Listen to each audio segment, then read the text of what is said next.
Hello students, welcome to JK tutorial 9777। पिलाମାନେ ଆଜି ଗଣିତ ପ୍ରକାଶ ସପ୍ତମ ଶ୍ରେଣୀର 1.2 ର 3 ନମ୍ବର ପର୍ଯ୍ୟନ୍ତ ଯାଇଥିଲା। ଆଜି 4 ନମ୍ବର 3 ନମ୍ବର କ'ଣ ଥିଲା ମନେ ରଖିଥିବ ନିଶ୍ଚିନ୍ତ। ଉପଯୋଗୀ ଶତକ କାଲକୁଲେଟର ଆମେ ଜାଣିଥିଲେ। ଆଜି ଆମେ 4 ନମ୍ବରରେ ଦେଖିବା ବା ଡିସ୍କସନ୍ କରିବା। ଲକ୍ଷ୍ୟ କର, କ୍ରିଏଟିଭ୍ ଚିଟି। क्रिएटिव चिटी एक भिन्न प्रकार कैलकुलेटर। एथिरे निम्नलिखित बटन गुड़िक अच्छी। ताले बटन गुड़िक अच्छी कौन लक्ष्य कर, 1 10 100 1000 10,000 1 लक्ष 10 लक्ष एपरी प्लस चिन्ह दिखाई अच्छी। ताले यह सब बेले अनेक उपाय काम करि थाए। तुमे पचारि पार केमिति काम करि थाए।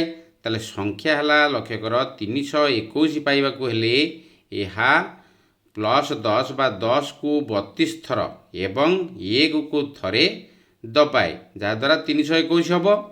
ताले यह 321 पाइपर कि ताले पाइपर कि नहीं। ताले 32 गुणन 10 10 थर दबाला माने केते हम 320 मिश्रण 1 321 होगला। ताले विकल्प भाव में यह 100 को 2 थर दबेबा जहाँकि 200 पाइल। एठारे 10 को 12 थर दबेबा जहाँकि 120। ताले केते हला 200 ये हला 120 320 मिश्रण 1 थरे दबेबा 1 को। ताले केते हला 321 पाई परिबो। ताले 321 को पाइबा पई अति बेसी रे प्लस 100 बा 100 बटन को केते थर दबा जाई पारिबो। ताले 321 को पाइबा को हेले केते थर 100 बटन को दबाया पड़िबो। ताले लक्ष्य कर एठी 3 थर दबाया पड़िबो, कारण 3 थर दबाइला परे 300 पाइबो। जो 4 थर दबाइबो ताले 400 हो जिवो, 2 थर दबाइले 200 हो जिवो। ताले अति बेसी रे दिया है। अति बेसी माने 3 थर 100 दबाइले आमे 300 पाई परिबा। प्रश्न पत्र आइतला कोन 321 को पाइबा पई अति बेसी रे 100 बटन को केते थर दबा जाई पारिबो। ताले लिखिदब अतएव देखि 3 थर दबा जाई पारिबो। तापर 5 नंबर प्रश्न देख,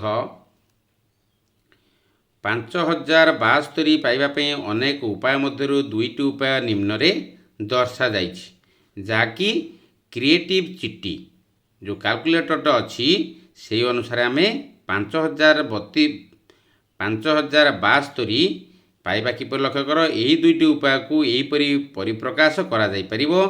तुम बही रे दिखाई लक्ष्य करिवो। ए रे दिखाई 50 गुणन 100 मिश्रण 7 गुणन 10 मिश्रण 2 गुणन 1 समान हो 5072। तार 100 गुणन 50 केते हो 5000 हो गला। ताले 7 गुणन 10 70 हो गला। ताले 5070 हो गला। ताले 2 गुणन 1 समान है 2, ताले 5072 हो गला। तार बी रा को देख, बी परिप्रकाश टी को ताले 3 गुणन 1000 3000 पाइल प्लस एटी 20 गुणन 100 जाकि 2000 3000 2000 हो गला केते 5000 हो गला।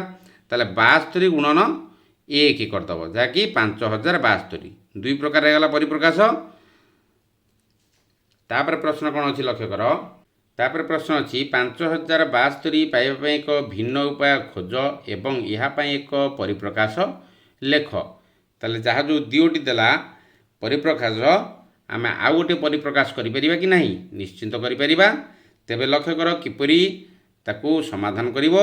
5072 को आउ गोटे परिप्रकाश रे आमे प्रकाश करिबा। तेबे लक्ष्य कर मु कर देछि एठारे।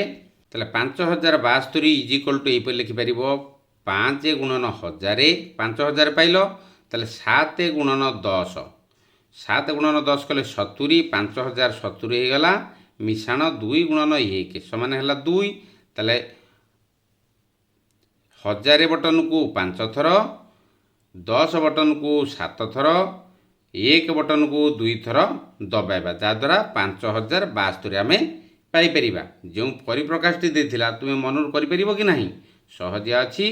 केवल टिके मुंड खर्च कले ठीक भाव में तुमे ताको समाधान करि परिबो, जहा कि क्रिएटिव चिट्टी कैलकुलेटर। तापर प्रश्न देछि निजे करि देख। तळे दिया जाइथिबा प्रत्येक संख्या पई बटन दबाइबा माध्यम रे संख्या परिप्रकाश करिबा पई अति कम रे दुईटी भिन्न भिन्न उपाय लेख। क्रिएटिव चिट्टी पर चिंता कर एवं सृजनशील हुओ। ତାହେଲେ ଯେଉଁ ଦେଇଛି ଏଠାରେ ଏ ବି ସି ଡି ଇ ଦିଆହେଇଛି ତାକୁ ଆମେ ଦୁଇ ଦୁଇଟି ପରିପ୍ରକାଶରେ ଯେପରି ପୂର୍ବରୁ ଦେଇଥିଲା 5 ନମ୍ବରରେ ସେହିପରି ଭାବରେ ଆମେ ତାକୁ ଏରେ ଅଛି 8300, ଏରେ ଅଛି 8300, ଆକୁ ଦୁଇ ପ୍ରକାରରେ ଲେଖିବା। ସବୁ ସଂଖ୍ୟା ଗୁଡ଼ିକୁ ଆମେ ଦୁଇ ପ୍ରକାରରେ ଲେଖିବା, ଯାହାକି ପ୍ରଶ୍ନ ଦିଆଯାଇଥିଲା କ'ଣ କ୍ରିଏଟିଭ୍ ଚିଠି ପରି ଚିନ୍ତା କର ଓ ସୃଜନଶୀଳ ହୁଅ। ତାହେଲେ ଲେଖ କିପରି ଲେଖିବା।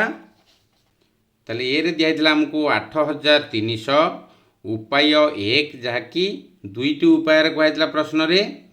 ପ୍ରତ୍ୟେକ ସଂଖ୍ୟା ପାଇଁ ବଟନ ଦବାଇବା ମଧ୍ୟରେ ସଂଖ୍ୟା ପ୍ରକାଶ କରିବା ପାଇଁ ଅତି କମରେ ଦୁଇଟି ଭିନ୍ନ ଭିନ୍ନ ଉପାୟ ଲେଖ।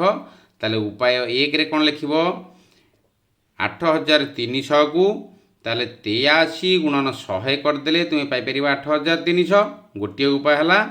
ତାହେଲେ ଉପାୟ 2 ଲକ୍ଷ୍ୟ କର 8 ଗୁଣନ 1000 ଯାହାକି 8000 ମିଶାଣ 3 ଗୁଣନ 100 ସମାନ କେତେ ହେଲା 300 ହେଇଗଲା। ତାହେଲେ 8300 ତୁମେ ଏହିପରି ଭାବରେ ଲେଖିପାରିବ। ଯଦି ଭିଡ଼ିଓଟି ଭଲ ଲାଗୁଥିବ ତେବେ ଲାଇକ୍ କରିବ, ସେୟାର କରିବ, ସବସ୍କ୍ରାଇବ୍ କରିବ। ସବସ୍କ୍ରାଇବ୍ କଲାପରେ ବେଲ୍ ଆଇକନ୍କୁ ପୁଶ୍ କରିଦେବ, ଯାହାଦ୍ୱାରା ତୁମେ ପ୍ରଥମେ ପର ଭିଡ଼ିଓର ନୋଟିଫିକେସନ୍ ପାଇପାରିବ। ତେବେ ବି ନମ୍ବରଟି ଦେଖ 40629 ଅଛି। ତାହେଲେ ଉପାୟ 1 ଲକ୍ଷ୍ୟ କର 40 ଗୁଣନ 1000 ଯାହାକି 40000 ପାଇଲ, ମିଶାଣ 6 ଗୁଣନ ଏଠି 629 ଅଛି 6 ଗୁଣନ 100 ମିଶାଣ 2 ଗୁଣନ 10 ଯାହାକି 20 ହେଇଗଲା, ମିଶାଣ 9 ଗୁଣନ 1 ତୁମେ ପାଇପାରିଲ କେତେ 40629। ତାହେଲେ ଉପାୟ 2 ଲକ୍ଷ୍ୟ କର 4 ଗୁଣନ 10000, କାରଣ 40000 ଅଛି ମାନେ 4 ଗୁଣନ 10000 ସମାନ କେତେ ହେଲା 40000 ହେଇଗଲା, ମିଶାଣ 6 ଗୁଣନ 100 600 ପାଇଲ, ମିଶାଣ ଏଠି 29 ଗୁଣନ 1 ଯାହାକି 29 ହେଇଗଲା। ତାହେଲେ କେତେ ପାଇଗଲ 40629। ତାହେଲେ ନିଶ୍ଚିନ୍ତ ତୁମେ କରିପାରିବାକୁ ସବୁ। ତାହେଲେ ସି ନମ୍ବରଟି ଦେଖ କ'ଣ ଦିଆହେଇଛି 56354 ଦିଆହେଇଛି। ତାହେଲେ 56354କୁ ପ୍ରଥମ ଉପାୟ ଲକ୍ଷ୍ୟ କର 56 ଗୁଣନ 1000 ଯାହାକି 56000 ହେଇଗଲା, ମିଶାଣ 35 ଗୁଣନ 10 ଯାହାକି କେତେ ହେଲା 350 ହେଇଗଲା, ମିଶାଣ 4 ଗୁଣନ 1 4 ହେଇଗଲା। ତାହେଲେ 56354 ପାଇଗଲ। ଉପାୟ 2ଟି ଦେଖ ତାହେଲେ 5 ଗୁଣନ 10000, ତାହେଲେ ଲକ୍ଷ୍ୟ କର ଏଠାରେ 5 ଗୁଣନ 10000 ହେଇଗଲେ କେତେ ହେଲା 50000 ହେଇଗଲା। ତାପରେ 63 ଗୁଣନ 100 63 ଗୁଣନ 100 କରିଦେଲେ କେତେ ହେଲା 6300 ହେଇଗଲା। ତାପରେ ଲକ୍ଷ୍ୟ କର ପ୍ଲସ୍ 5 ଗୁଣନ 10 ଯାହାକି 50 ପାଇଲ, ମିଶାଣ 4 ଗୁଣନ 1 ଯାହାକି 4 ହେଇଗଲା। ତାହେଲେ 56354 ତୁମେ ପାଇଗଲ ଦୁଇଟି ଉପାୟରେ। ତୁମେ ଏହିପରି ଭାବରେ ଖାତାରେ ସୁନ୍ଦର ଭାବରେ ତାକୁ କରିବ। ତାପରେ ଡିର ପ୍ରଶ୍ନ ଅଛି 66666 66666। ତାହେଲେ ଉପାୟ 1ଟି ଲକ୍ଷ୍ୟ କର 66 ଗୁଣନ 1000 ଯାହାକି 66000 ପାଇଗଲ। ଆଉ ରହିଲା କିଏ 666, ତାହେଲେ 6 ଗୁଣନ 100 600 ପାଇଗଲ, ପ୍ଲସ୍ 6 ଗୁଣନ 10 ତୁମେ 60 ପାଇଗଲ, ପ୍ଲସ୍ 6 ଗୁଣନ 1 ଯାହାକି 6 ପାଇଗଲ, ହେଇଗଲା ତୁମର 66666। ତାହେଲେ ଉପାୟ 2ଟି ଦେଖ 6 ଗୁଣନ 10000 ଯାହାକି କେତେ ହେଇଗଲା 60000 ହେଇଗଲା, ପ୍ଲସ୍ 66 ଗୁଣନ 100 ଯାହାକି 6600 ହେଇଗଲା 6600, ପ୍ଲସ୍ ଏଠି 66 ଗୁଣନ 1 66 ହେଇଗଲା। ତାହେଲେ ପାଇଗଲ ତୁମେ 66666। ସେହିପରି ଇର ଅଛି ପ୍ରଶ୍ନ ଦେଖ କ'ଣ 3,67,813 ଅଛି। ତାହେଲେ ଉପାୟ 1ଟି ଦେଖ 3 ଗୁଣନ 1 ଲକ୍ଷ ଗୁଣିଦେବ, ଯାହାଦ୍ୱାରା କି 3 ଲକ୍ଷ ପାଇଗଲ। ତାହେଲେ ମିଶାଣ ତାପରେ କ'ଣ ଅଛି 67 ଏଠି 1000 କରିଦେବା, ତାହେଲେ 66 ଗୁଣନ 1000 ସମାନ 67000 ହେଇଗଲା। ତା 3 ଲକ୍ଷ ପାଇଗଲ 67000 ପାଇଗଲ। ଆଉ କିଏ ରହିଗଲେ 813 ରହିଲା, ତାହେଲେ 8 ଗୁଣନ 100 ହେଲା 800, ମିଶାଣ 13 ଗୁଣନ 1 ଯାହାକି 13 ହେଇଗଲା। ତୁମେ ପାଇଗଲ କେତେ 3,67,813। ତାହେଲେ ଉପାୟ 2ଟି ଦେଖ ସେହିପରି। ତାହେଲେ 36 ଏଠି କେତୋଟି ଅଙ୍କ ଅଛି 1 2 3 4, ତାହେଲେ 4ଟା ଶୂନ କାହାର 10000 ପାଇଲ, ତାହେଲେ 36 ଗୁଣନ 10000 ମିଶାଣ 7 ଗୁଣନ 1000 ଯାକି 7000 ହେଇଗଲା, ଆଉ ରହିଗଲା 813। ତାହେଲେ ମିଶାଣ 81 ଗୁଣନ 10 ଯାହା ହେଲା କେତେ ହେଇଯିବ 810 ହେଇଯିବ। ମିଶାଣ 3 ଗୁଣନ 1 3 ପାଇଗଲ। ତାହେଲେ ଏବେ 3,67,813 ତୁମେ ପାଇଗଲ। ଏହିପରି ଦୁଇଟି ଉପାୟ ପ୍ରଶ୍ନ ଦିଆଯାଇଛି। ପ୍ରଶ୍ନାନ୍ତରେ ତାକୁ ସମାଧାନ କରିବ, ମନ ଦେଇ ପଢ଼ିବ, ସମୟ ନଷ୍ଟ କରିବ ନାହିଁ। ତାପରେ ଦେଖ ପ୍ରଶ୍ନ ଦିଆଯାଇଛି, ତୁମ ପାଇଁ କ୍ରିଏଟିଭ୍ ଚିଠି କାଲକୁଲେଟର କିଛି ପ୍ରଶ୍ନ। ଏର ଅଛି ତୁମକୁ ଠିକ୍ 30 ଥର ବଟନ୍ ଦବାଇବାକୁ ପଡ଼ିବ। ତୁମେ କେଉଁ 3 ଅଙ୍କ ବିଶିଷ୍ଟ ବୃହତ୍ତମ ସଂଖ୍ୟା ତିଆରି କରିପାରିବ? ତୁମେ କେଉଁ 3 ଅଙ୍କ ବିଶିଷ୍ଟ କ୍ଷୁଦ୍ରତମ ସଂଖ୍ୟା ତିଆରି କରିପାରିବ? ତାହେଲେ ତୁମକୁ କାଲକୁଲେଟର କ'ଣ ଦିଆଯିବ? କ୍ରିଏଟିଭ୍ ଚିଠି।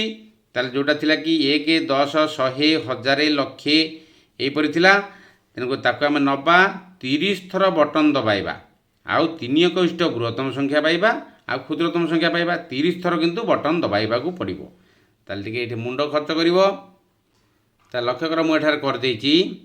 ତାହେଲେ 100 ବଟନ୍କୁ 9 ଥର ଦବାଇବା, ଯାହାକି 100 ଗୁଣନ 9 ସମାନ ହେଇଯିବ 900। 10 ବଟନ୍କୁ 8 ଥର ଦବାଇବା, 10 ଗୁଣନ 8 ସମାନ 80 ପାଇଲ। ସେପରି 1 ବଟନ୍କୁ 13 ଥର ଦବାଇବା, ତାହେଲେ 1 ଗୁଣନ 13 ସମାନ 13। ବର୍ତ୍ତମାନ ଆକୁ ଯୋଗ କରିଦେବା, 3 କି 3। ପ୍ରଶ୍ନାନୁସାରେ ଲକ୍ଷ୍ୟ କର 30 ଥର ହେଲା କି ନାହିଁ ବଟନ୍ ଗୁଡ଼ିକ। ତାହେଲେ 9, 8, 17, 17 ଇଏ 13 ହେଲା 30 ଥର। ତାହେଲେ 30 ଥରରେ ସଂଖ୍ୟାଟି କେତେ ହେଉଛି ତାକୁ ଯୋଗ କରିଦେବା। ତାହେଲେ 3 କି 3, 8, 1, 9, 9 କୁ 9, ତାହେଲେ 993। 3 ଅଙ୍କ ବିଶିଷ୍ଟ ବୃହତ୍ତମ ସଂଖ୍ୟା ପଚରା ହେଇଥିଲା। ତାହେଲେ 3 ଅଙ୍କ ବିଶିଷ୍ଟ ବୃହତ୍ତମ ସଂଖ୍ୟା ପାଇଲା କେତେ? 993, ଯାହାକି 30 ଥର ଦବାଇଲେ ଆମେ 3 ଅଙ୍କ ବିଶିଷ୍ଟ ବୃହତ୍ତମ ସଂଖ୍ୟା ପାଇପାରିବା କେତେ? 993।